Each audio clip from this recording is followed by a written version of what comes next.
The original game has 3 different sprites for the run cycle, so I drew these in Photoshop and made it flick between these sprites to create the idea of running. The way this works is whenever you're moving horizontally, an invisible timer begins to count up. When it reaches the end, Mario flips to the next sprite in the cycle and the timer is set back to the start so it can happen all over again.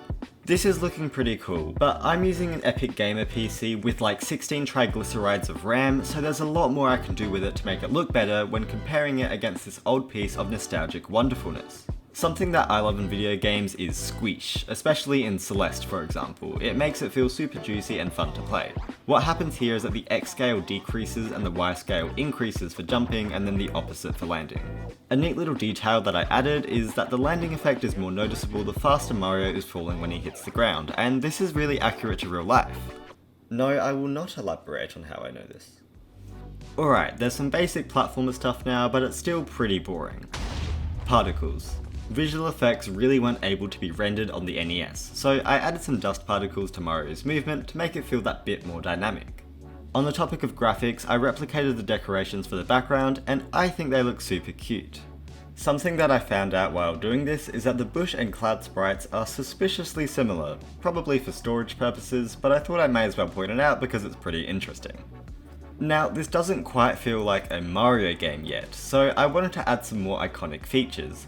Firstly, coins. Pretty simple, just had to draw it at different stages to look like it was spinning, and it only vaguely looks like a potato, so that's pretty good. And when Mario collides with it, it does this little animation with some particle effects. Brick and question blocks were next, and they are a big part of the Mario environment. They were super easy to make, and they worked really well, except they didn't, and I hate everything. Drawing them wasn't too much of an issue, but the way that Mario collides with them is a little bit funky. When he hits the brick blocks from underneath, they bounce up a little bit, and to do this, I made Mario send a message to whatever block he hit. For the bricks, they'll just bounce up, and yes. The question blocks are a little bit spicy though. They can either hold a coin like this or a mushroom, which I haven't added yet, so let's do that. The mush was a little bit more difficult to draw because of its shape, but I think it turned out pretty okay.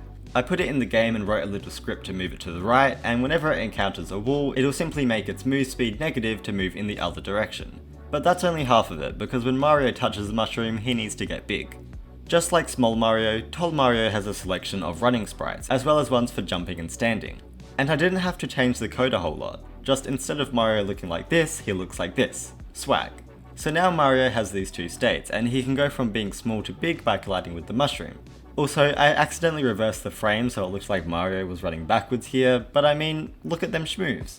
And of course, mushrooms just aren't going to be lying around the Mushroom Kingdom, you have to get them from question blocks. So I added a bit of code to launch out a mushroom whenever you hit them from below, and even this little animation feels super satisfying to get the power up. And Big Mario really isn't that different from Small Mario, but to keep it true to the original game, you can break brick blocks with your head when you're big, so that's pretty neat. Although, due to the funking duality of man, I now had to make some Gooms and Koops to act as enemies for Mario. The Goomba was probably the most simple thing I've done so far. All I did was take the mushroom movement code, and instead of making Mario big when he touched it, it'd make him small.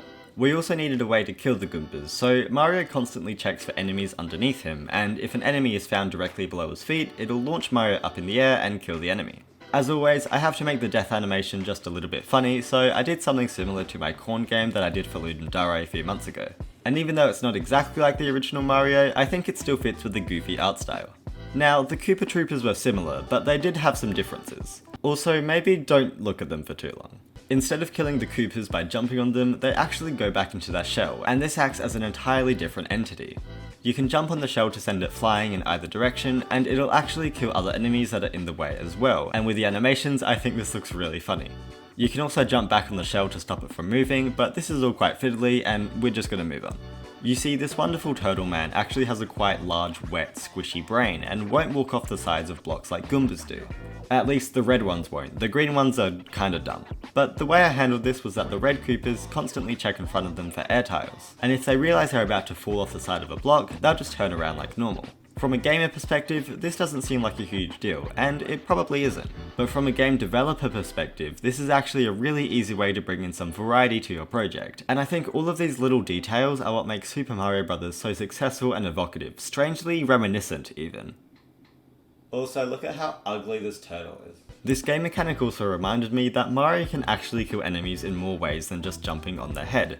And no, I'm not talking about his goofy war crimes. I'm sure you all know that he can hit blocks from underneath to hurt enemies on top of them. So I made it that whenever a block gets hit, it momentarily enables a collider above it. Then the enemies can check whether they're in this collider, and if they are, they'll die. Next, I spent some time modelling out a level to play through with all of these recreated game features. I took some inspiration from the first world of Mario, but I still wanted to make it a bit unique to show off what I was able to put together in this short time frame.